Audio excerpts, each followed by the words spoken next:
আইন শৃঙ্খলা ও বিশাল সাংবিধানিক কাঠামোর কারণে ভারতের রাজপথের আন্দোলনকে কেন্দ্র করে সরকার ভাঙতে পারার ইতিহাস প্রায় নেই বললেই চলে। অথচ 2026 সালে মে মাসের শুরু হওয়া একটি ছোট্ট শিক্ষা আন্দোলনকে কেন্দ্র করে মাত্র 2 মাসের মাথায় অর্থাৎ এই জুলাইয়ে এসে নরেন্দ্র মোদীর তৃতীয় মেয়াদী সরকারের জন্য সবচেয়ে বড় রাজনৈতিক মাথাব্যথার কারণ হয়ে দাঁড়িয়েছে।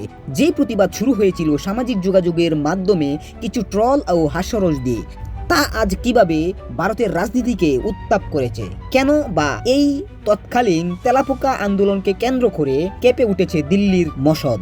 সব আন্দোলনের পেছনেই থাকে দীর্ঘদিনের সঞ্চিত। এই প্রতিবাদের মূল সূত্রপাত ভারতের অন্যতম কঠিন ভর্তি পরীক্ষা নিটকে কেন্দ্র করে। প্রতি বছরে প্রায় 22 লাখ শিক্ষার্থী ডাক্তার হওয়ার স্বপ্ন নিয়ে এই পরীক্ষায় বসে, কিন্তু মাত্র 1,30,000 অর্থাৎ 15 জনে একজন সুযোগ পায়। বছরের পর বছর কঠোর পরিশ্রম আর পরিবারের লাখ লাখ টাকা খরচের পর 2026 সালে 3 মে অনুষ্ঠিত পরীক্ষাটি 10 দিনের মাথায় বাতিলের ঘোষণা করা হয়। কারণ ছিল প্রশ্নপত্র ফাঁস। 22 লাখ শিক্ষার্থীর ভবিষ্যৎ এক লোহমায় অনিশ্চিত হয়ে পড়ে। সবচেয়ে মর্মান্তিক বিষয় হলো পরীক্ষা বাতিলের পর মানসিক চাপ সহ না করতে পেরে অন্তত 22 জন শিক্ষার্থী আত্মহত্যা করেন। দুর্নীতিগ্রস্ত ব্যবস্থার বিরুদ্ধে তরুণ সমাজের মনে যে পুঁজিভূত ক্ষোভ জমা হচ্ছিল তা আরো তীব্র হয়। দেশে তীব্র বেকারত্ব আর একের পর এক সরকারি পরীক্ষার প্রশ্নের ফাঁসের ঘটনায় চলমান এই অবস্থার মাঝে এক মামলার শুনানিতে ভারতের প্রধান বিচারপতি আন্দোলনরত বেকার তরুণদের পরোক্ষভাবে তেলাপোকার সাথে তুলনা করে। এই কঠিন মন্তব্যকেই নিজেদের হাতিয়ার বানিয়ে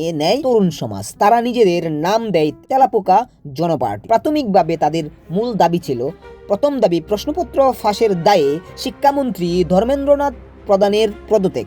দ্বিতীয় দাবি পুরো শিক্ষা ব্যবস্থায় আমূল সংস্কার পরিবর্তন করতে হবে।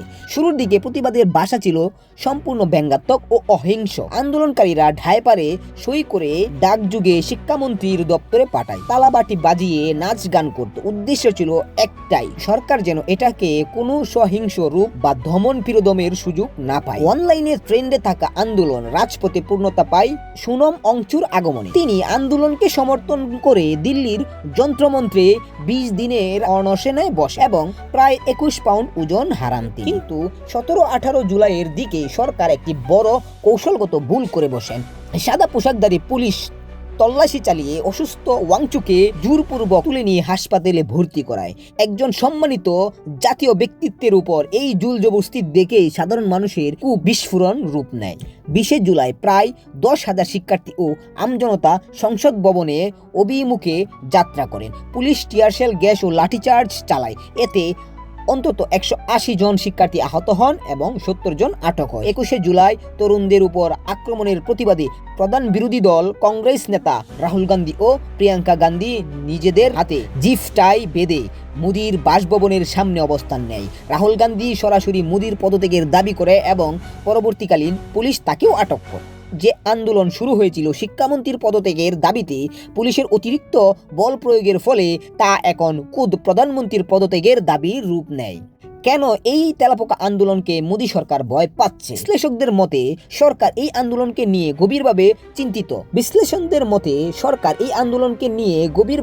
চিন্তিত হওয়ার পেছনে 4টি বড় কারণ রয়েছে। প্রথম কারণ, চেহারা ও নেতৃত্ব অনুপস্থিত। বিরোধী রাজনৈতিক দলগুলোকে কিভাবে মোকাবেলা করতে হয় তা সরকারের জানা, কিন্তু সামাজিক যোগাযোগ মাধ্যমের স্ট্যাটাস থেকে উঠে আসা এই আন্দোলনকে নির্দিষ্ট রাজনৈতিক নেতা নেই, গ্রেফতার করলেই যে আন্দোলন থেমে যাবে। দ্বিতীয় কারণ, গভীর সামাজিক ক্ষোভ। সমস্যাটি শুধু পরীক্ষার প্রশ্ন ফাঁসের সীমাবদ্ধ নেই, এর পিছে লুকিয়ে আছে বেকারত্ব ও মুদ্রাস্ফীতি ও তরুণদের হতাশা। তৃতীয় কারণ, দমন পীড়নের প্রতিক্রিয়ায় পুলিশ যত বেশি লাঠিচার্জ করছে, সাধারণ মানুষের সহানুভূতিতা আন্দোলনকারীর দিকে তত বেশি ঝুঁকছে। 4 নম্বর কারণ, আঞ্চলিক ইতিহাস। সাম্প্রতিক বছরগুলোতে দক্ষিণ এশিয়ার একাধিক দেশের তরুণের ছোট ছোট দাবি থেকেই সরকার পতনের মতো বড় ঘটনা ঘটেছে।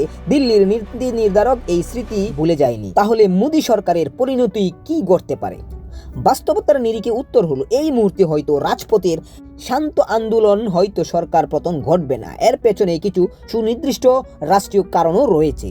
সংসদের সংগঠিত নরেন্দ্র মোদীর নেতৃত্বে জোটের সংবিধান স্পষ্ট সংগঠিত সংখ্যাগরিষ্ঠতা রয়েছে। দ্বিতীয় কাঠামো, রাষ্ট্রীয় কাঠামো। বাংলাদেশের মতো ছোট ভূখণ্ড একক কেন্দ্রিক রাষ্ট্র ব্যবস্থা আর ভারতের মতো বিশাল আয়তনের যুক্তরাষ্ট্রের ব্যবস্থার মাঝে বিশাল পার্থক্য বিদ্যমান। তবে আন্দোলনকারীরা এখন কৌশলগত কারণে বড় মিছিল এড়িয়ে যন্ত্রমন্ত্রের অবস্থানে বজায় রেখেছে। সরকারের পক্ষ থেকে আলোচনার আহ্বান জানানো হলে শিক্ষামন্ত্রীর পদত্যাগ না করা পর্যন্ত তারা আন্দোলন চালিয়ে যাওয়ার ঘোষণা দিয়েছে। আজকের এই তেলাপোকা আন্দোলন হয়তো রাতারাতি সরকার পতন করে ফেলবে না, কিন্তু তরুণ সমাজের এই ক্ষোভ যে আগামী নির্বাচনে মোদী সরকারের রাজনৈতিক দুর্গে বড় ধরনের ফাটল ধরবে না সেই বিষয়ে কোনো সন্দেহ নেই। কারণ ইতিহাস বলে তেলাপোকা সহজে নির্মূল করা যায় না, এরা প্রতিকূল পরিস্থিতিতে টিকে থাকার মতো পথ খুঁজে বের করবে।